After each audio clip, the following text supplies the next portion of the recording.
அன்பார்ந்த மாணவர்களே, நாம் கடந்த வகுப்புகளில் தமிழ் மொழியும் இலக்கியமும் பாட தொகுப்பில் இடம்பெற்றிருக்கின்ற தரம் 10, 11க்கு பொதுவான ஒரு முக்கியமான ஒரு பாடம், பரீட்சைக்கு எதிர்பார்க்கக்கூடிய வினாக்களை கொண்ட ஒரு பாடமாகிய பாரதியார் சுயசரிதை தொடர்பாக நாம் எமது கவனத்தை செலுத்தியிருந்தோம். மகாகவி சுப்பிரமணிய பாரதியார் அவருடைய கவித்திறன், அவர் தமிழுக்கு ஆற்றிய சேவைகள், அவருடைய தமிழ் மொழி கவிதையுடைய முக்கியத்துவம் தொடர்பாக பல்வேறு விடயங்களை நாம் ஆய்வு செய்திருந்தோம். 20ஆம் நூற்றாண்டின் மிக பெரும் கவிஞனாக இருக்கின்ற மகாகவி சுப்பிரமணிய பாரதியார் பெண் விடுதலை, சமூகத்திற்கான தேசிய விடுதலை, சாதி கொடுமைக்கு எதிராக தமது கவிதையை பயன்படுத்திய ஒரு மிக முக்கியமான ஒருவராக நாங்கள் பார்த்திருந்தோம். பாரதியார் தமிழ் சிறுகதை மற்றும் வசனடை கவிதையுடைய முன்னோடி என்று நாங்கள் பார்த்திருந்தோம். நவீன கவிதையுடைய தந்தையாக தமிழுக்கு அறிமுகமாகிய மகாகவி சுப்பிரமணிய பாரதியார் கண்ணன் பாட்டு, குயில் பாட்டு, பாஞ்சாலி சபதம் என்ற முப்பெரும் இலக்கியங்களை யாத்த ஒரு பெரும் புலவராக நாங்கள் பார்த்திருந்தோம். அன்பு நிறைந்த மாணவர்களே, நாங்கள் பாரதியார் சுயசரிதை என்ற தத்துவார்ந்த உலகியல் சார்ந்த கருத்துக்களை கவிதை நடையில் தருகின்ற சுயசரிதையை முதலில் பாடலில் பாடிய பெருமை மகாகவி சுப்பிரமணிய பாரதியாரை சாரும் என்று நாங்கள் கடந்த வகுப்பில் நோக்கியிருந்தோம். அந்த வகையில் சுயசரிதை என்பது ஒருவருடைய சுயம் சார்ந்து தன்னுடைய படைப்பாளி, தன்னுடைய சமூக நோக்கு, தத்துவ தளம், கருத்து நிலைகள் என்பவற்றை நாங்கள் பதிவு செய்வது, அவருடைய வாழ்க்கை முறை, அவர் கொண்டிருக்கின்ற சமூகம் தொடர்பான, அரசியல் தொடர்பான ஊடாட்டங்கள், அவருடைய அடையாளம் போன்ற சுயம் சார்ந்து வெளிப்படுத்துகின்ற அத்துணை கருத்துக்களையும் நாங்கள் சுயசரிதை என்று சொல்லுவோம். அந்த வகையில் மகாகவி சுப்பிரமணிய பாரதியார் தன்னுடைய பாரதியார் சுயசரிதை என்ற பகுதியில் பிள்ளை காதல் என்ற பகுதியினூடாக எவற்றை கூற வருகின்றார் என்று நாங்கள் கடந்த வகுப்புகளில் நோக்கியிருந்தோம். குறிப்பாக விரும்பும் யாவற்றையும் பெறுபவர்கள் யார், விரும்புவற்றை பெற முடியாதவர்கள் யார், அதற்கான காரணம் என்ன போன்ற விடயங்களை தத்துவார்த்தமான காதல் கவிதை தன்னுடைய அனுபவத்தினூடாக சொல்லியிருந்து நாங்கள் பார்த்திருந்தோம். அவருடைய வாழ்க்கையில் நிறைவேறாத காதலாக இருந்த பிள்ளை காதல் அனுபவத்தில் தன்னுடைய 9 வயது சிறுமி மீது கொண்ட, கண்ணம்மா என்ற சிறுமி மீது கொண்ட காதல் தொடர்பாக நாங்கள் இன்று தன்னுடைய செலுத்த போகின்றோம். அன்பு நிறைந்த மாணவர்களே, நாம் கடந்த வகுப்புகளில் ஒரு சினிமா பாடலை நாங்கள் பார்த்திருந்தோம். அதாவது பாரதி திரைப்படத்தில் இடம்பெற்ற ஒரு பாடல் சுவைக்காக தரப்பட்டிருந்தது. அன்பார்ந்த மாணவர்களே, கடந்த 2 பாடல்களில் நாங்கள் பாரதியார் தன்னுடைய காதலியாகிய அந்த சிறுமியுடைய காதல் வர்ணனை, அவளுடைய அழகு, அவளுக்காக காத்திருக்கின்ற தவிப்பு போன்ற விடயங்களை அழகாக சுட்டி காட்டியதை நாங்கள் பார்த்திருந்தோம். அன்பார்ந்த மாணவர்களை, நாம் இன்றைய வகுப்பில் அடுத்த பாடலுக்கு செல்ல ஆயத்தமாக இருக்கின்றோம். அந்த வகையில் இன்று பாடல் இலக்கம் 3 நாங்கள் பார்க்க போகின்றோம். இந்த பாடல் இலக்கம் 3 பாரதியார் ஒரு தத்துவார்ந்த கருத்தை வெளிப்படுத்துவதை நாங்கள் பார்க்கின்றோம்.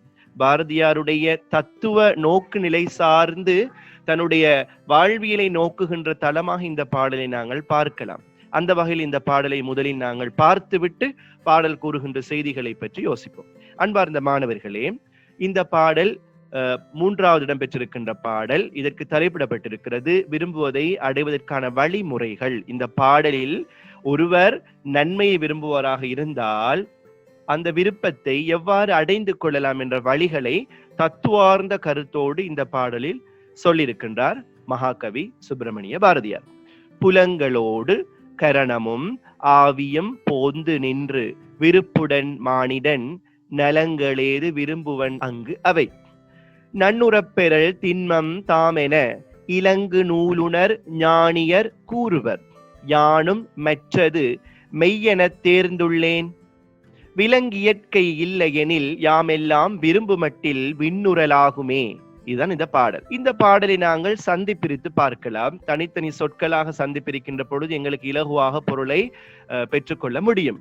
புலன்களோடு கரணமும் ஆவியும் போந்து நின்று விருப்புடன் மானிடன் நலன்கள் ஏது விரும்புவன் அங்கு அவை நல் உறப்பெறல் திண்ணம் தாம் என இலங்கு நூல் உணர் ஞானியர் கூறுவர் யானும் மற்றது மெய் என தேர்ந்துள்ளேன் விலங்கு இயற்கை இல்லை எனில் யாம் எலாம் விருப்பு மட்டில் விண் உரல் ஆகுமே.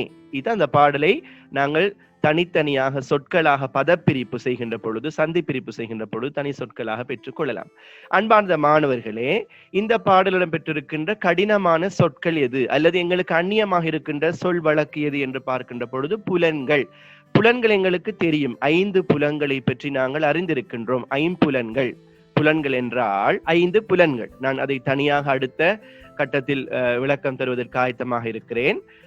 நாங்கள் பார்வை, கேட்டல், அதே போல சுவைத்தல் போன்ற 5 புலன்களை இங்கே ஐம்புலன்கள் என்று குறிப்பிடுகிறார் மகாகவி.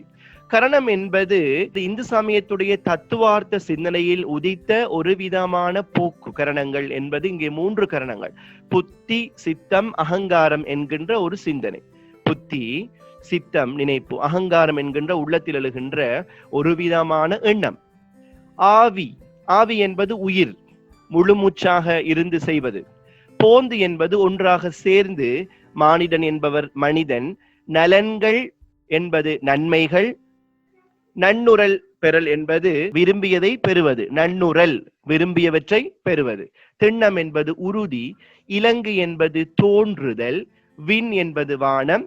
நூல் என்பது நல்ல பல நூல்கள், அறிவு தருகின்ற நூல்கள். ஞானியர் என்பது அதை படித்தவர்கள், படித்த அறிஞர்கள். இங்கே நல்ல நூல்களை கற்ற அறிஞர்கள் என்று நாங்கள் பொருள் கொள்ள முடியும். அன்பார்ந்த மாணவர்கள், நாங்கள் இந்த பாடலின் பொருளை பார்க்கின்ற பொழுது புலன்களோடு 5 புலன்களாகிய நாங்கள் பார்க்கின்ற பார்வை, அதே போல கேட்டல், இந்த மாதிரி 5 புலன்களோடு கரணம் என்று சொல்லுகின்ற புத்தி, சித்தம், அகங்காரம் என்ற அதையும் சேர்த்து கொண்டு முழு மூச்சாக ஆவியோடு போந்து நின்று என்பது எல்லாத்தையும் ஒன்றிணைத்து விருப்புடன், விருப்பத்தோடு மானிடன், மனிதன் ஒருவன் நலன்கள் ஏது விரும்புவன், நலன்களை விரும்புவனாக இருந்தால், முயற்சி செய்பவனாக இருந்தால் அங்கு அவை, அந்த முயற்சியானது நல்லுறப்பெறல் திண்ணம், அந்த நன்மை நாடியவற்றை, நாங்கள் விரும்பியவற்றை அடைவது உறுதி. திண்ணம் என்றால் உறுதி. தாமென, இவை தாம் என்று.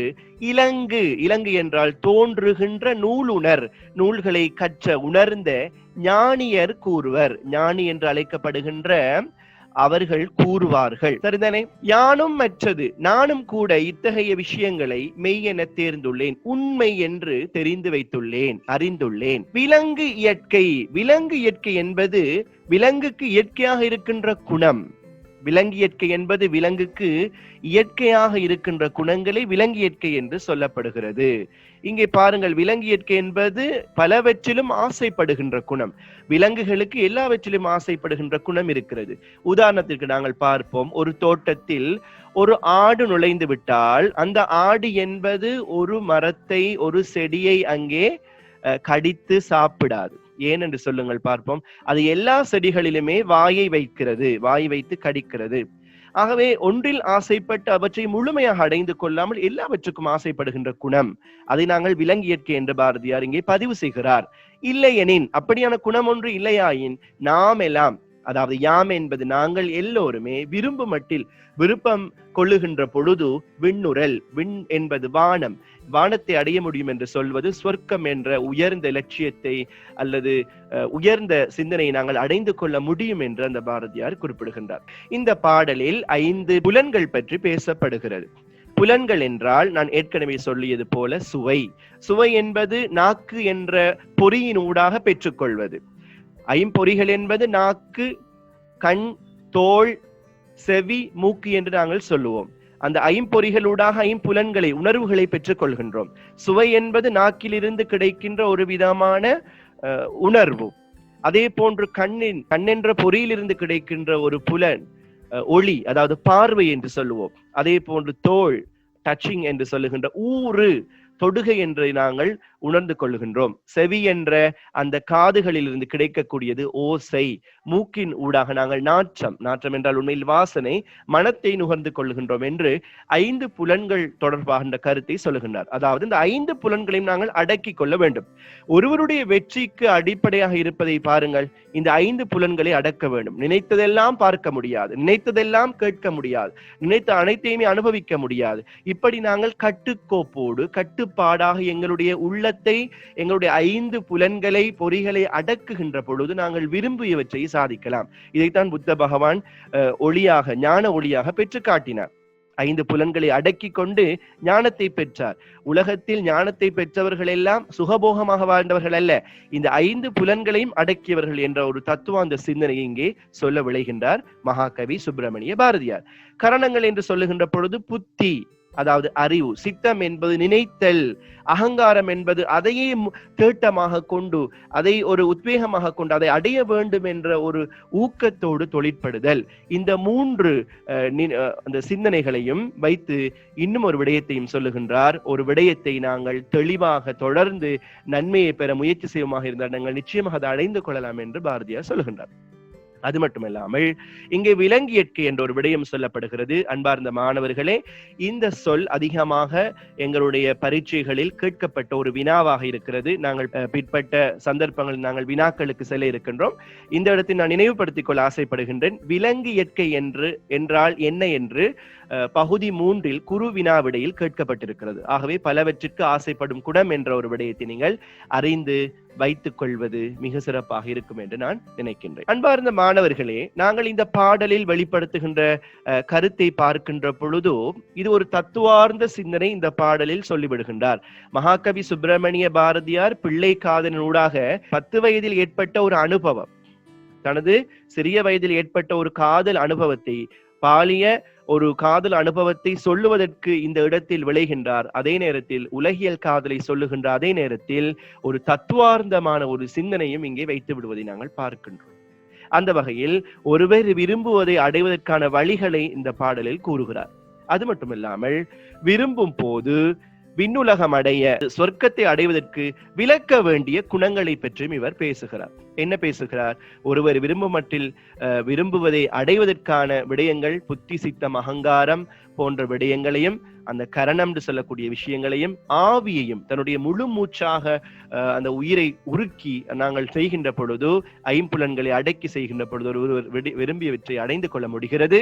விலங்கு இயற்கை இல்லை என்றால் நாங்கள் விண்ணுலகம் செல்ல முடிகிறது என்ற கருத்து இந்த பாடல் பதிவு செய்கிறது. இந்த பாடல் உங்களுக்கு தெளிவாக விளங்கியிருக்கும் என்று நினைக்கின்றேன் மாணவர்களே. இப்பொழுது நாங்கள் 4வது பாடலை பார்ப்போம். ரைட், இப்ப 4வது பாடலை நாங்க பார்க்க போறோம்.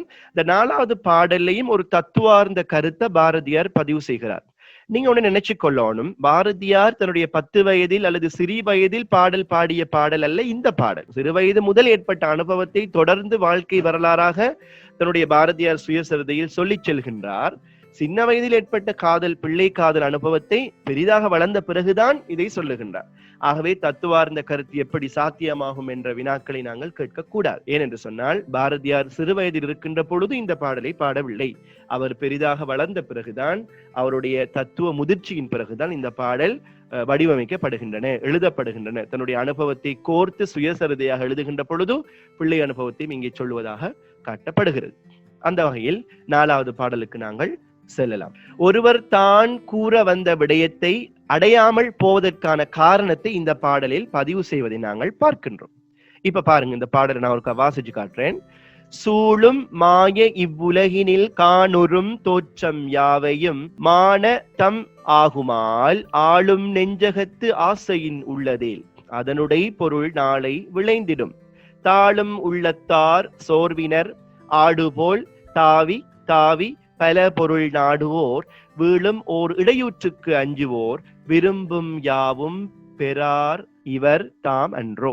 இதுதான் இந்த பாடல். ஆகவே பாரதியார் பாடிய 12வது பாடல் அடிகளை கொண்ட இந்த வரிகள் எங்களோட பாட புத்தகத்துல 4வது பாடல் அடிகளாக தரப்பட்டிருக்கிறது. இப்ப நாங்க அதுக்கு பதப்பிரிப்பு செய்து பார்க்கலாம்.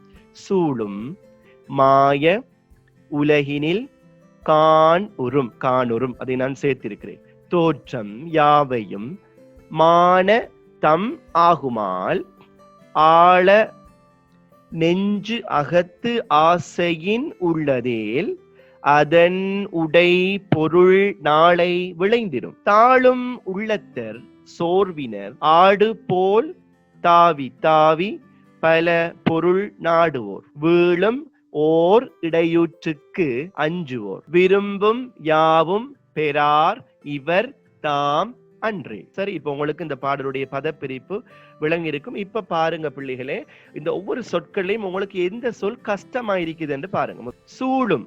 சூழும் என்பது இந்த உலகத்தில் சூழ்ந்திருக்கின்ற. மாயம் என்பது பொய்யான. உலகம் என்பது தெரியும், காணும் காண்கின்ற எல்லாவிடும். தோற்றம் என்பது பொருட்கள், தோன்றுகின்ற யாவும். மானம் என்றால் மனம், மனதிலே உள்ளதாகையால் ஆளும் நெஞ்சும், ஆழத்திலே இருக்கின்ற நெஞ்சு. அகம் என்றால் உள்ள, ஆசையில் உடைப்பொருள் நாளை விளைந்திடும். இது இலகுவான சொல்லாக காணப்படுது. தாழும் உள்ளத்தார், தாழ்ச்சி அடைகின்ற குறுகிய உள்ளம் படைத்தவர்கள், சோர்வினர், சோர்வாக இருப்பவர்கள். ஆடி என்பது தெரியும் உங்களுக்கு, தாவுதல் என்றால் பாய்தல், இன்னொரு விடயத்துக்கு கெதியாக பாய்ஞ்சு போறது. சரிதானே? நாடுவர் என்பது முயற்சி செய்வார், விரும்புவார்கள். வீழும் ஓர் இடையூற்றுக்கு, வந்து சேருகின்ற ஒரு சின்ன இடையூறாக இருந்தாலும் தம்மை வீழ்ச்சியடைய செய்கின்ற இடையூறு.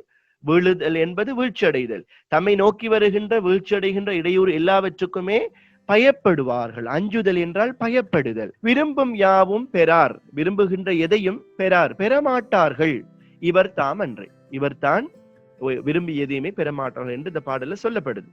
சோ இந்த பாடல்ல சொல்லப்படுகின்ற முக்கியமான விஷயம் என்னன்னு சொன்னா, ஒரு விடயம், அதாவது இந்த உலகத்துல தோன்றுகின்ற விடயங்கள் எல்லாமே சூழும் மாய இவ்வுலகம், எங்களை சூழ்ந்திருக்கின்ற மாயமான பொய்யான போலியான இந்த உலகம் மாயம் தானே, அழியக்கூடியது தானே. வாழ்வாவது மாயம், மண்ணாவது திண்ணம் என்று பல்லவ கால இலக்கியங்கள் பதிவு செய்து. ஆகவே சூழும், எங்களை சூழ்ந்திருக்கின்ற மாய பொய்யான இவ்வுலகத்திலே, இந்த உலகத்தில காணுறும் தோற்றம், காணுகின்ற பொருட்கள் யாவும் எல்லாமே மானத்தம், எங்களுடைய அடிமனசில் ஆகுமால், அப்படியே தோன்றுவதால், பதிவதால், ஆழமாக பதிகிறதால், ஆழ நெஞ்சகத்து ஆசையின் உள்ளதே. அந்த விஷயங்கள் அடிமனசுல ஆசையாக இருக்குமாக இருந்தால் அதனுடைய பொருள் நாளை விளைந்திடும். அதனுடைய முயற்சியுடைய பலன் நாளை எங்களுக்கு நிச்சயமாக கிடைக்கும். உதாரணம் பாருங்க, நாங்க ஓலெவல் எக்ஸாம்ல 9 எடுக்கணும் என்ற விஷயம் எங்களோட அடிமனசுல பதியுது. ஒவ்வொரு சந்தர்ப்பத்திலும் நாங்க அதுக்காக முயற்சி செய்வோம். அப்ப எங்களுடைய அடிமனசுல இருந்து பதிகிறதால அதோடைய தேட்டம், அதோடைய முயற்சி, நாட்டம் எடுத்துக்கொண்டே இருக்கும், எங்களை எப்பயுமே வழிபடுத்தி கொண்டே இருக்கும். இதைத்தான் பாரதியார் சொல்றார். உண்மையிலே இதுல ஒரு தத்துவார்த்த கருத்து இருக்குது பிள்ளைகள். வெறுமனே பாரதியார் தன்னுடைய காதலை சொல்வதற்கு மட்டும் இந்த பாடல்களை பதிவு செய்யவில்லை. இதுல ஆழ்ந்த தத்துவார்த்த கருத்துக்களை நாங்கள் இங்க பார்க்கிறோம். அப்ப நாங்க இந்த உலகத்துல தோன்றுகின்ற, அதுவும் மாயமான இந்த நிலையில்லாத உலகத்துல தோன்றுகின்ற எல்லாமே மாயம். இவை எல்லாமே எங்களோட அடிமனசுல பதியுது. தாழும் உள்ளத்தார், தாழ்வும் என்பது அப்படியான தாழ்ச்சி அடைந்து இருக்கின்ற உள்ளத்தை உடையவர்கள், தாழ்வு சிக்கலை உடையவர்கள். சோர்வினர், சோர்வாக எப்பயுமே சோம்பேறியாக இருப்பார்கள். அப்ப நல்ல ஒரு இயல்பு சொல்லப்படுது. ஆடு போல், அவர்கள் ஆட்டை போல. ஒரு உவமை இங்கே பதிவு செய்யப்படுகிறது. ஆடு எங்களுக்கு தெரியும், எல்லா பொருட்கள் மீதும், எல்லா செடிகள் மீதும் வாயை வைக்கக்கூடியது. ஆடு போல் தாவி தாவி பல பொருள் நாடுவர். ஒன்றுல தேட்டம் முயற்சி செய்ய மாட்டாங்க, ஒண்ணுல அவங்களுடைய கவனம் சிந்தாது, அது சிதறிக்கொண்டு எல்லாத்திலையுமே ஈடுபடுவாங்க, எல்லாத்திலையுமே எல்லா துறைகளிலுமே கால் பதிப்பாங்க. இந்த மாதிரி ஆக்கள் என்ன செய்வாங்கன்னா ஒரு விஷயத்தை அடைந்து கொள்ள மாட்டாங்க. விரும்பும் யாமற்றிலும், இங்கே விரும்புகின்ற எதையுமே வீழும் ஓர் இடையூற்றுக்கு, எங்களை நோக்கி வருகின்ற ஒரு இடையூற்றுக்கு அஞ்சுவார்கள், பயப்படுவார்கள். இவர்கள் உறுதி இல்லாதவர்கள். யாவும் பெறார் இவர் தாமன்றே, இவர்கள் எதையுமே பெற மாட்டார்கள், எதையுமே பெற்றுக்கொள்ள மாட்டார்கள் என்று குறிப்பிடப்படுகிறது. அன்பார்ந்த மாணவர்களே, பாடலிலக்கம் 4 பதப்பிரிப்பு உங்களுக்கு விளங்கி இருக்கும். அதோடைய பொருளை நீங்கள் விளங்கி கொண்டிருப்பீர்கள். இந்த பாடலில் இந்த உலகத்துடைய உண்மையான தோற்றத்தை பற்றி சொல்லுகின்றால், இது ஒரு மாய உலகம் என்று, இந்த உலகத்தில் காணுகின்ற எல்லா விஷயமும் எங்களோட அடிமனசுல பதியும் என்று சொல்லுகின்றார். அதுல ஒரு ஆசை இருக்குமா இருந்தால், அதை அடைய வேண்டும் என்ற முயற்சி இருக்குமாக இருந்தால் அதனுடைய விளைவு எங்களுக்கு நேரே தெரிந்துவிடும், எதிர்காலத்தில் தெரிந்துவிடும் என்று சொல்லுவார். அது மட்டும் இல்லாமல் அதை அடைய முடியாதவர்கள் எப்படி இருப்பார்கள் என்று நாங்கள் பார்ப்போமேயாக இருந்தால், அவர்கள் தாழும் உள்ளத்தை, தாழ்ச்சி அடைகின்ற குறுகிய உள்ளம் படைத்தவர்களாகவும் சோர்வு உடையவர்களாகவும் இருப்பார்கள். இவர்கள் ஆட்டை போல எல்லா பொருள் மீதும் நாடுவார்கள். ஆகவே இங்கே உவமானம், தெரிந்த பொருள். ஆடு எங்களுக்கு தெரியும், ஆடு என்ற மிருகம் எல்லா செடிகள் மீதும் வாயை வைப்பது உண்டு. ஆகவே தெரிந்த பொருள் உவமானம், தெரியாத பொருள் என்பது உவமேயம். எது எப்படிப்பட்டவர்கள், எது இங்கே தெரியாத பொருளாக இருக்கிறது? இப்படிப்பட்டவர்கள், தாழும் உள்ளத்தவர்கள் எப்படிப்பட்டவர்கள் என்று எங்களுக்கு தெரியாது. அவர்கள் எல்லா விஷயத்திலையும் தன்னுடைய நாட்டத்தை செலுத்துவார்கள் என்று இந்த பாடலில் சொல்லப்படுகிறது. ஆகவே இந்த பாடலில் அழகான உவமை ஒன்று சொல்லப்படுவதை நாங்கள் பார்க்கின்றோம். அன்பார்ந்த மாணவர்களை, நாங்கள் அடுத்து இறுதியான பாடல்கள் பாடல் இலக்கம் 5 அவர் சொல்லுகின்ற விடயம் விரும்பியவற்றை அடைய முடியாதவர்களுடைய இயல்பு எப்படி இருக்கும் என்று சொல்லுகிறார். அதாவது பாடல் இலக்கம் 13 பாரதியார் சொல்லுகின்றார், இங்கே உங்கள் பாட புத்தகத்தில் தொகுக்கப்பட்ட 5வது பாடலில் இந்த பாடல் இடம்பெற்றிருக்கிறது. விதியை நோவர் தம் நண்பரை தூற்றுவர், வெகுளி பொங்கி பகைவரை நிந்திப்பர், சதிகள் செய்வர், பொய் சாத்திரம் பேசுவர், சாதகங்கள் புரட்டுவர், பொய்மை சேர் மதியினில் புலை நாத்திகம் கூறுவர், மாய்ந்திடாத நிறைந்த விருப்பமே கதிகள் யாவும் தருமென்று ஓர்ந்திடார், கண்ணிலாதவர் போல திகைப்பார் கான். இது அந்த பாடல். இந்த பாடல் நாங்கள் ஒரு முறை சந்தி பிரிச்சு பார்க்கலாம் மாணவர்களே. விதியை நோவர் தம் நண்பரை தூற்றுவர், வெகுளி பொங்கி பகைவரை நிந்திப்பர், சதிகள் செய்வர், பொய் சாத்திரம் பேசுவர், சாதகங்கள் புரட்டுவர், பொய்மை சேர் மதியினில் புலை நாத்திகம் கூறுவர், மாய்ந்திடாத நிறைந்த விருப்பமே கதிகள் யாவும் தரும் என ஓர்ந்திடார், கண் இல்லாதவர் போல திகைப்பார் கான். இந்த பாடலை உங்களுக்கு சந்தி பிரிச்சு காட்டியிருக்கிறேன். இதுல பாருங்க, வருகின்ற சில அரும்பதங்களை நாங்க பார்ப்போம், அருஞ்சொற்களை நாங்க பார்ப்போம். விதி என்றால் நாங்க சொல்லுவோம் தலையெழுத்து என்று சொல்லி, தலை விதி. வெகுளி என்பது கோபம். நிந்தித்தல் என்பது ஒருவரை தூற்றி அவமானப்படுத்துதல், ஒருவரை பேசுதல், அதாவது தூட்டி அவமானப்படுத்துறதை நாங்க நிந்தித்தல் என்று நாங்க சொல்லுவோம். சதி என்பது ஒருவருக்கு எதிராக சதித்திட்டம் தீட்டுவது, கபட வேலை, அது ஒரு கூடாத ஒரு செயல். சாத்திரம் என்பது சம்பிரதாயங்கள், இந்த உலகத்தில் தோற்றுவிக்கப்பட்ட சம்பிரதாயங்கள். சாதகங்கள் என்பது பொய்யான ஜாதகங்களை அவர்கள் ஒவ்வொரு விதமாக தேடுதல், பொய்யான ஜாதகங்களை திரட்டுவார்கள். புலை நாத்திகம், புலை என்பது இழிவான, நாத்திகம் என்பது கடவுள் இல்லை என்று வாதிடுதல். மாய்ந்திடாது என்பது அழிந்திடாது, மாய்தல் என்பது அழிவு, மாய்ந்திடாது என்பது அழிந்திடாது. ஓர்ந்திடார், ஆராய மாட்டார்கள். ஓர்தல் என்பது ஆராய்தல். திகைப்பார் என்பது பிரமிக்க செய்தல், பிரமித்தல். இந்த அருஞ்சொற்களோடு நாங்கள் இந்த பாடலை விளங்கிக் கொள்ள முயற்சி செய்வோம். இவர்கள் எப்படிப்பட்டவர்கள்? விதியை நோவார்கள். எங்களுக்கு தலையெழுத்து சரியில்லப்பா அப்படி என்று சொல்லி தங்களுடைய தலைவிதியை நொந்து கொள்வார்கள், நோவார்கள்.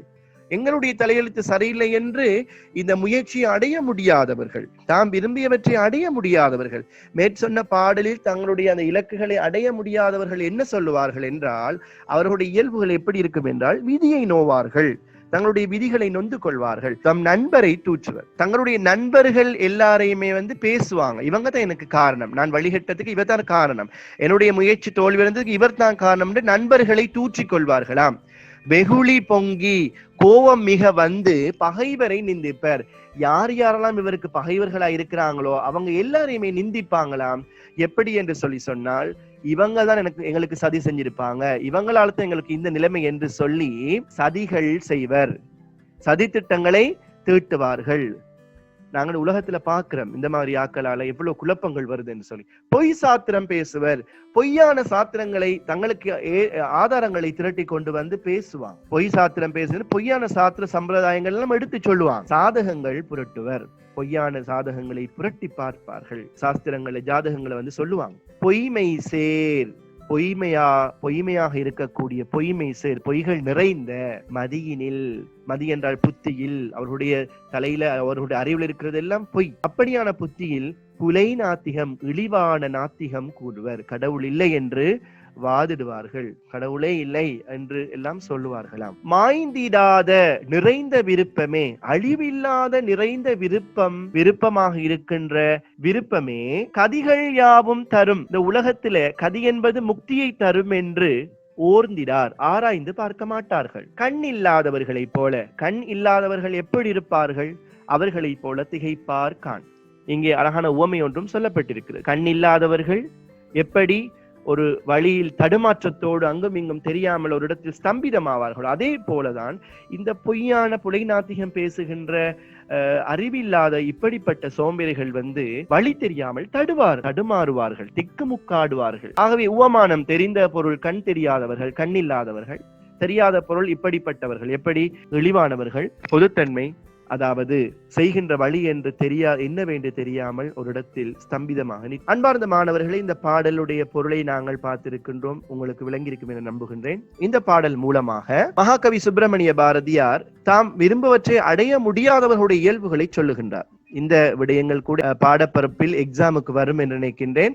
ஆகவே இதை நாங்கள் கவனித்துக் கொள்ள வேண்டும். பாடலில் வெளிப்படுத்துகின்ற பிரதான கருத்தாக நாங்கள் பார்ப்பது விரும்புவற்றை அடைய முடியாதவர்களுடைய இயல்பு இந்த பாடலில் சொல்லப்படுகிறது. அவர்கள் எப்படிப்பட்டவர்கள்? விதியை நோவார்கள், தம் நண்பரை தூற்றுவார்கள், வெகுளி கோபம் பொங்கி பகைவரை நிந்திப்பார்கள், சதிகள் செய்வார்கள், பொய் சாத்திரம் பேசுவார்கள், சாதகங்கள் புரட்டுவார்கள், பொய்மை சேர் பொய்கள் நிறைந்த மதியினில் புத்தியினில், மதி என்றால் புத்தியினில் புலைநாத்திகம் கூறுவர், மாய்ந்திடாத நிறைந்த விருப்பமே கதிகள் யாவும் தரும் என ஓர்ந்தார். ரைட், அழிவே இல்லாத விருப்பம் தான், ஒன்றின் மீது ஏற்படுகின்ற விருப்பமும் நாங்கள் செய்கின்ற முயற்சியும் தான் அனைத்துக்குமே காரணமாக இருக்கும் என்பதை அறியாது என்ன செய்வார்கள் என்று சொன்னால், மாய்ந்திடாத விருப்பமே அது மட்டும்தான் எல்லாத்துக்குமே காரணம் என்று, கதிகளை தரும் என்று அவர்கள் ஆராய்ந்து பார்க்க மாட்டார். கண்ணில்லாதவர்கள் போல திகைப்பார்க்கான் என்று சொல்லப்படும். அன்பார்ந்த மாணவர்களை, இந்த பாடலில் வெளிப்படுகின்ற கருத்துக்களை நாங்கள் பார்த்திருந்தோம். இந்த பாடலில் கூட ஒரு உவமை கையாளப்பட்டிருப்பதை நாங்கள் பார்க்கின்றோம். அதாவது கண்ணில்லாதவர் போல் திகைப்பார் கான். இங்கே உவமானம் என்பது கண்ணில்லாதவர்கள், தெரிந்த பொருள். கண்ணில்லாதவர்கள் எப்படி இருப்பார்கள் என்று எங்களுக்கு தெரியும். உவமேயம் அறியாமை மிக்கவர்கள், அறியாமையில் இருக்கின்றவர்கள் எப்படி இருப்பார்கள் என்று எங்களுக்கு தெரியாது. ஆகவே தெரிந்த பொருளை தெரியாத பொருளுக்கு ஒப்பிட்டு சொல்லுவது உவமை அணி என்று நாங்கள் பார்த்திருக்கின்றோம். பொதுத்தன்மை என்பது எதற்காக இந்த ரெண்டு விடயங்களையும் பொதுமைப்படுத்தி சொல்லுகின்றார், ஒப்பீடு செய்கின்றார் என்றால், வழி தெரியாது, ஒன்று செய்வது அறியாது, தடுமாறி நிற்றல் என்ற ஒரு தன்மையை நாங்கள் சொல்லுகின்றோம். உருவாக இங்கே போலை என்ற உறுப்பு பயன்படுத்தப்படுகிறது. அன்பார்ந்த மாணவர்களை, நாங்கள் இதுவரைக்கும் 5 பாடல்களை பார்த்திருக்கின்றோம். 5 பாடல்கள் வருகின்ற மிக முக்கியமான அரும்பதங்களை நீங்கள் தனியாக குறித்து வைத்துக் கொள்ள வேண்டும்.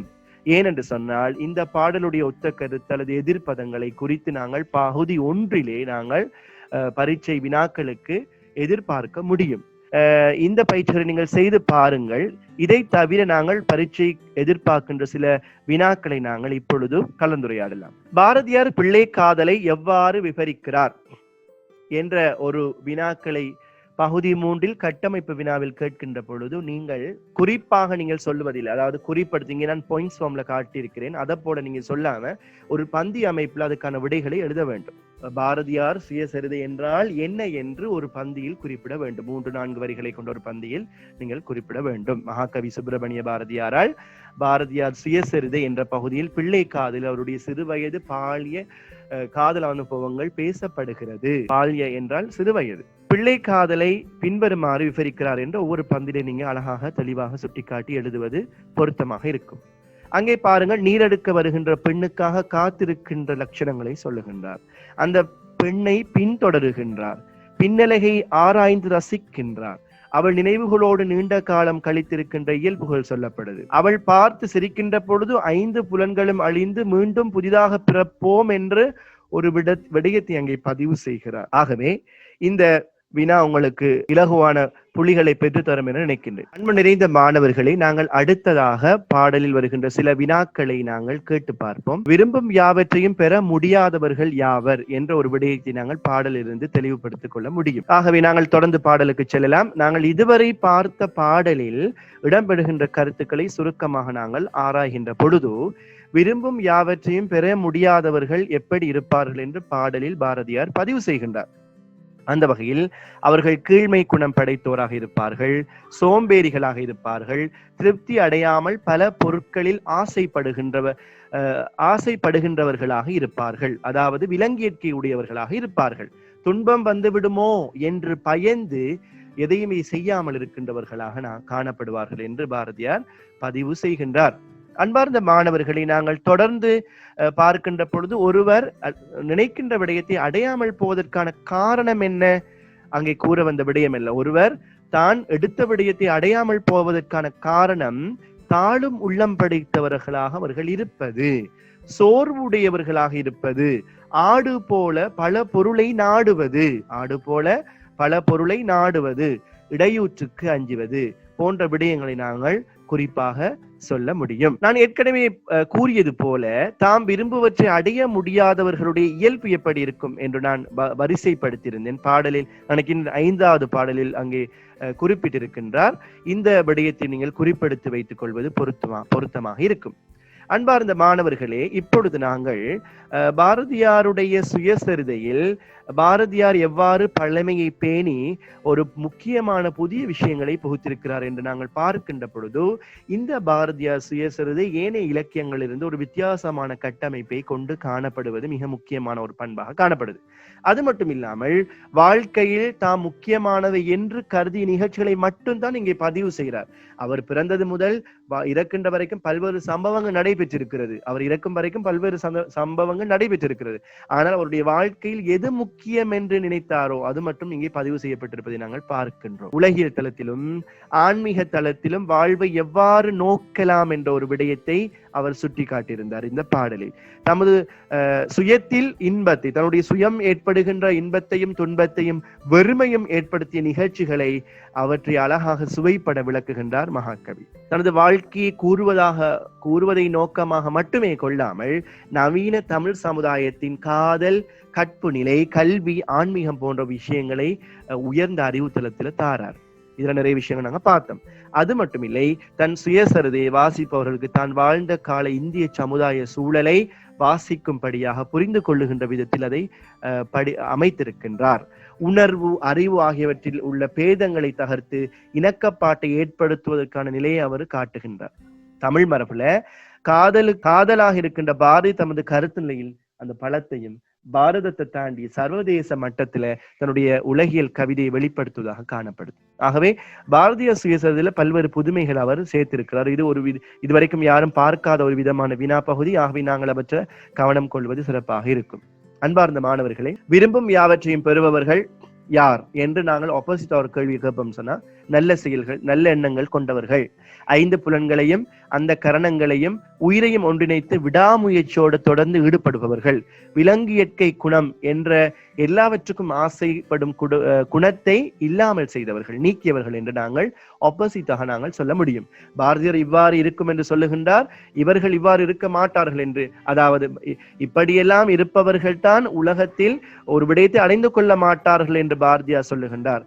இவ்வாறு இயல்புடையவர்கள் தான் உலகத்தில் விஷயங்களை அடைந்து கொள்ளலாம் என்று நாங்கள் ஆப்போசிட்டாக எதிர்மறையாக பார்த்து கொள்ளவும் முடியும். அன்பார்ந்த மாணவர்களே, அடுத்து நாங்கள் வினாக்களுக்கு செல்லலாம். அதாவது உங்களுடைய பரீட்சைகள்ல, தேசிய பரீட்சைகள்ல உங்களுடைய பாஸ் பேப்பரை நீங்க பாத்தீங்கன்னு சொன்னா, இந்த பாரதியார் சுயசரிதையோடு தொடர்படுகின்ற வினாக்களை நாங்க 3 விதமா பிரிப்போம். ஒன்று, நான் ஏற்கனவே கூறியது போல அந்த பாடல்ல இடம்பெறுகின்ற அரும்பதங்களாக இருக்கின்ற சொற்களுடைய ஒத்த கருத்து அல்லது எதிர்கருத்து சொற்களை பகுதி 1 நாங்க எதிர்பார்க்கலாம். அதற்குரிய எவ்வாறு படிக்க வேண்டும் என்ற ஒரு விடயத்தை நான் ஏற்கனவே சொல்லியிருக்கிறேன். 2வது, இந்த பாடல்ல ஏதாவது ஒரு பகுதியை சந்தி பிரித்து எழுதுமாறு பகுதி 2ல அந்த இலக்கண பகுதி கேள்வியில கேட்கலாம். அதையும் தவிர்த்து பகுதி 3ல இடம்பெறுகின்ற வினாக்கள்ல குறுவினா விடை இருக்குது. அடுத்தது பாடல் அடிகளை வைத்துக் கொண்டு கேட்கப்படுகின்ற வினாக்கள் இருக்கிறது. இந்த வினாக்களை தாண்டியும் பகுதி 3ல கட்டமைப்பு வினா என்று சொல்லப்படுகின்ற அதிகமான புள்ளிகளை கொண்ட 3வது, 4வது, 5வது, 6வது வினாக்களுக்கும் கேட்க முடியும். இந்த வகையில நாங்க இந்த பாடலை பெரிய கேள்வியா நாங்க பார்த்தோம் என்று சொன்னால், பாரதியார் சுயசரிதை மூலம் நமக்கு எடுத்து கூறும் விடயங்களை விளக்குக. அந்த அவ்வளவு பாடத்திலையும் இடம்பெறுகின்ற விஷயங்களை தொகுத்து அழகாக சொல்ல வேண்டும். ரைட்?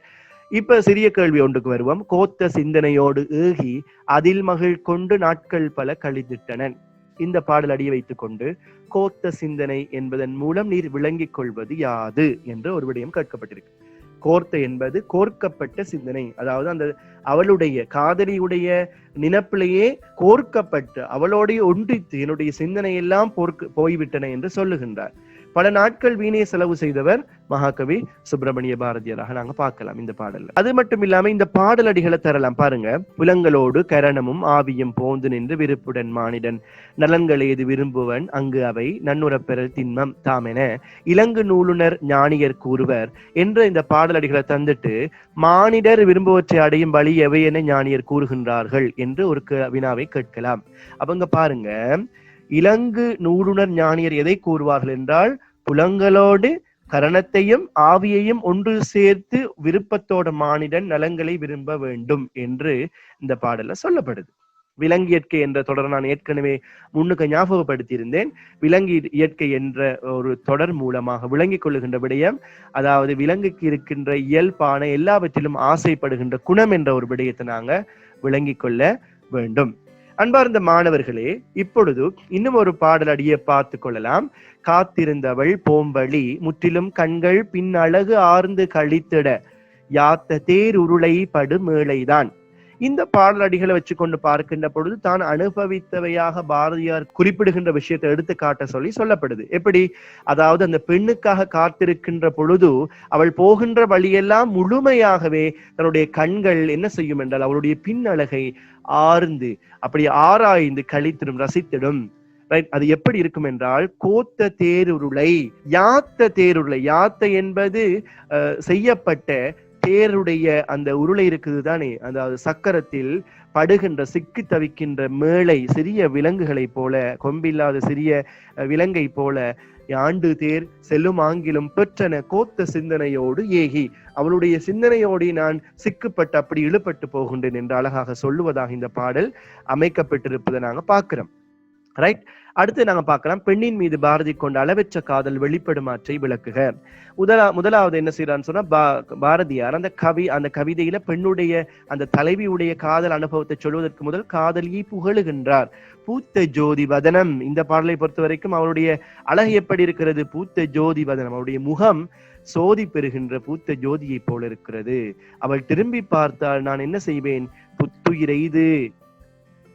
புத்துயிரெய்து என்று சொல்லப்படுகிறது. புத்துயிரெய்து விடுவேன் என்று சொல்லப்படுவதாக அமைந்திருக்கிறது.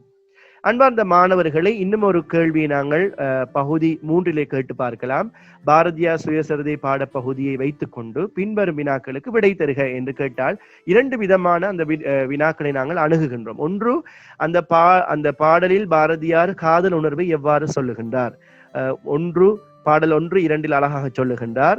இலக்கிய ஆளுமை என்ற வெளிப்படுமாற்றை ஆராய்க. நான் ஏற்கனவே சொன்னது போல பாரதியார் தன்னுடைய சுயசரிதையில் தனித்துவமான பண்புகளை எவ்வாறு வெளிப்படுத்துகிறாரோ அது அவருடைய இலக்கிய ஆளுமை என்று நாங்கள் சொல்ல முடியும். அவற்றை நீங்கள் தொகுத்து சொல்ல வேண்டும். அன்பார்ந்த மாணவர்கள், நீங்கள் பரீட்சைக்கு விடைகளை தயார்படுத்தி எழுதுகின்ற பொழுது நீங்கள் பாயிண்ட்ஸ் ஃபார்மில் எழுத வேண்டாம். இப்படியான வினாக்களுக்கு ஆனா என்று நீங்கள் குறிப்பிட்டு ஒரு பந்தி அல்லது 2-3 பந்திகளில் அந்த புள்ளிகளை கவனத்திற்கொண்டு நீங்கள் விடைகளை எழுதுவது பொருத்தமாக இருக்கும். அதே போன்று புள்ளிகள் அதிகமாக இருக்கின்ற வினாக்களுக்கு பந்தி அமைப்பில் அழகான முறையில் தெளிவான எழுத்துக்களில் உங்களுடைய விடைகளை, பாயிண்ட்ஸ் ஃபார்ம்ல இருக்கிற விடைகளை தொகுத்து நீங்கள் பந்தி அமைப்பில் எழுதி கொள்வது பொருத்தமாக இருக்கும். இன்னும் ஒரு வினாக்களை பார்க்கலாம். விரும்பவற்றை அடைய முடியாதவர்களுடைய இயல்பு எவ்வாறு இருக்கும் என்று நான் ஏற்கனவே கூறியிருந்தேன். அந்த வினாவை இங்கே தனியாக எடுத்து கையாண்டிருக்கின்றேன். ஆகவே பாரதியார் ஒரு விடயத்தை விரும்பியவற்றை அடைய முடியாதவர்களுடைய இயல்பு எப்படி இருக்கும் என்று சொல்லுகின்றார். அதை நீங்க தனியாக தொகுத்து எழுதி கொள்ள வேண்டும். இங்கே உவமையுடைய சிறப்பு தனியாக ஆராயப்பட வேண்டும். நான் பின்பகுதியிலே தனி உவமை மட்டும் எடுத்து கதைக்க இருக்கிறேன். அதுவல்லாமல் இன்னும் சில வினாக்களை நீங்கள் குறுகிய வினாக்களை கேட்டு நீங்கள் தயார்படுத்திக் கொள்ள முடியும் என்று நினைக்கின்றேன். அன்பு நிறைந்த மாணவர்களை, இறுதியாக நாங்கள் இந்த பாடத்தில் இடம்பெறுகின்ற உவமை தொடர்பாக எமது கவனத்தை செலுத்துவோம். ஒட்டுமொத்தமாக நாங்கள் இந்த பாடல் இடம்பெறுகின்ற உவமைகளை நாங்கள் பார்க்கின்ற பொழுது, பாடல் 1 புலையியல் சாரர் தேசபக்தர் வரவினை காத்தல் போல என்று சொல்லுகின்றார். அதாவது இந்த பாடல் அடி மூலமாக அவர் சொல்ல வருகின்ற விடயம், அதில் உவமானம் என்றால் புலையியல் சாரர், உவமேயம் பாரதியார். தேசபக்தர்களோட வரவு அங்க உள்ள வீரர்கள், படை வீரர்கள் எவ்வாறு காத்திருப்பார்கள், புலையியல் சாரர்கள் அதை போல காத்திருக்கின்றார். மணிநித்தில புன்னகை சுடர் வீசிட. மணிநித்திலம் என்பது உவமானம், எங்களுக்கு தெரிந்த பொருள். அழகு நிறைந்த முத்துக்கள், சிறுமியுடைய பற்கள் அல்லது புன்னகை எவ்வாறு என்று இருக்கும் என்று தெரியாத பொருள் உவமேயம். வெண்மை ஒளி வீசுதல் என்பது பொதுத்தன்மையாக காணப்படுகிறது. யாத்த தேருருளை படுமேளைதான். தேர்ச்சில்லில் சிறுவிலங்கு இழுப்பட்டு சிக்கப்பட்டு செல்வது எங்களுக்கு தெரியும். ஆகவே தெரிந்த பொருள் உவமானம். யாத்த செய்யப்பட்ட, உருவாக்கப்பட்ட தேர். அந்த தேர் சக்கரத்தில் இழுப்பட்டு செல்லுகின்ற, சிக்கப்பட்டு செல்லுகின்ற அந்த சிறுவிலங்கு எங்களுக்கு தெரிந்த பொருள். தெரியாத பொருள் என்னவென்றால் பாரதியாருடைய அந்த சிந்தனை எவ்வாறு இழுப்பட்டு சென்றது என்று எங்களுக்கு தெரியாது.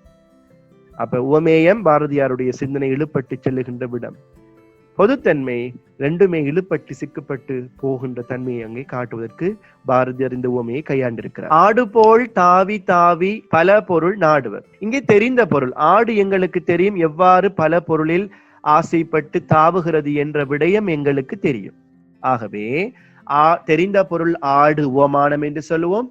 தெரியாத பொருள் உவமேயம், அதாவது விரும்பியவற்றை அடைய முடியாதவர்கள் எவ்வாறு எல்லாவற்றிலும் தாவி தாவி தங்களுடைய சிந்தனைகளை செலுத்துவார்கள் என்பது எங்களுக்கு தெரியாது. ஆகவே தெரியாத பொருள் உவமேயம், விரும்பியவற்றை அடைய முடியாதவர்கள். பொதுத்தன்மை நிலை இல்லாது எல்லாவற்றுக்குமே ஆசைப்பட்டு தாவுவார்கள். அடுத்தது கண்ணில்லாதவர்கள் போல், கண்ணில்லாதவர் போல் திகைப்பார் காண். இங்கே கண்ணில்லாதவர்கள் எப்படி இருப்பார்கள் என்று தெரியும், உவமானம் தெரிந்த பொருள். உவமேயம் என்பது அறியாமை மிக்கவர்கள் எப்படி இருப்பார்கள் என்று எங்களுக்கு தெரியாது தடுமாறுகின்ற நிலைமை இந்த பாடலின் பொதுத்தன்மையாக காட்டப்படுகிறது. நல்லது மாணவர்களே, நாங்கள் பாரதியார் சுயசரிதை என்ற பாடப்பகுதியின் ஊடாக பல்வேறு விஷயங்களை பிள்ளைக்காதல் பகுதியூடாக பார்த்திருக்கின்றோம். Right, okay. அப்ப நாங்க பார்த்தோம் இதுவரைக்கும் 20ஆம் நூற்றாண்டுல புகழ்பெற்ற மிக பெரும் கவிஞன் மகாகவி பாரதியாரை பற்றி பார்த்து கொண்டிருந்தோம். அவருடைய தமிழ் கவிதைகள் கிளாசிக்கல் இலக்கியம் சொல்லக்கூடிய, அதாவது செவ்வியல் செந்நெறி சார்ந்த இலக்கிய மரபுல இருந்து மாறி ஒரு புதிய புரட்சிகரமான நவீன சிந்தனையை நவீன சமுதாயத்துக்கு தந்த ஒரு இலக்கியங்களாக காணப்பட்டது என்று நான் சொல்லியிருந்தேன். சமூக மாற்றத்துக்காக தேசத்துடைய விடுதலை குறித்தும் ஆயுதமாக அதை போராடியவர் மகாகவி பாரதியார் என்று நாங்க பார்த்தோம். இவருடைய பாடல் பகுதிகள்ல மிக முக்கியமாக இவர் பல துறைகள்ல முன்னோடியாக இருந்த விடயங்களை நான் உங்களுக்கு ஏற்கனவே விளக்கப்படுத்தியிருக்கிறேன். இவருடைய பாடல்கள்ல மிக நீங்க தெரிந்து கொள்ள வேண்டிய விஷயம் நான் சொன்னா, கண்ணன் பாட்டு, குயில் பாட்டு, பாஞ்சாலி சபதம் என்பது முப்பெரும் இலக்கியங்களாக கருதப்படுது. இதை தவிர இவருடைய இலக்கியங்கள்ல காதல் சார்ந்த சுயசரிதையில அவருடைய வாழ்வியல் சார்ந்த விஷயங்களை சுவையாக எழுதி செல்றாரு. அது தன்னுடைய வாழ்க்கையை சுயமாக தன்னுடைய நோக்கு நிலையாக தந்து கொண்டு போறாரு. கவிதையிலேயே முதல்ல படைக்கிறார். அவருடைய தத்துவ நோக்கு நிலைகளை பத்தி அவர் சொல்றாரு. அதுல பிள்ளைக்காதல் பகுதியில 3 விஷயங்களை நாங்க தெளிவாக பார்த்தோம். அதுல நாங்க பாக்குறோம் பிள்ளைக்காதல் பகுதியினூடாக அவர் வாழ்க்கையில ஏற்பட்ட காதல் அனுபவங்களை சொல்றாரு. அவர் வாழ்க்கையில சுயசரிதில பிள்ளைக்காதல் என்ற பகுதியில கண்ணம்மா மீது கொண்ட காதலை, நிறைவேறாத காதலை, கண்ணம்மா என் காதலி என்ற பகுதியினூடாக தனியே பாடியிருக்கிறார். நிறைய கண்ணனை காதலியாக நினைத்து கொண்டு சுட்டும் வெளிச்சுடர் தான் கண்ணம்மா, சூரிய சந்திரனோ போன்ற பாடலை நீங்க பார்க்கலாம். செல்லம்மா தன் மனைவி மீது கொண்ட காதல் பாடப்படுது நிறைய விஷயங்கள்ல. நல்லது மாணவர்கள், இதுவரை நாங்கள் பாரதியார் கவிதை என்ற பாடலை படித்திருக்கின்றோம். மீண்டும் மற்றும் ஒரு வகுப்பில் உங்கள் அனைவரையும் சந்திக்கின்றோம். அதுவரை நன்றி.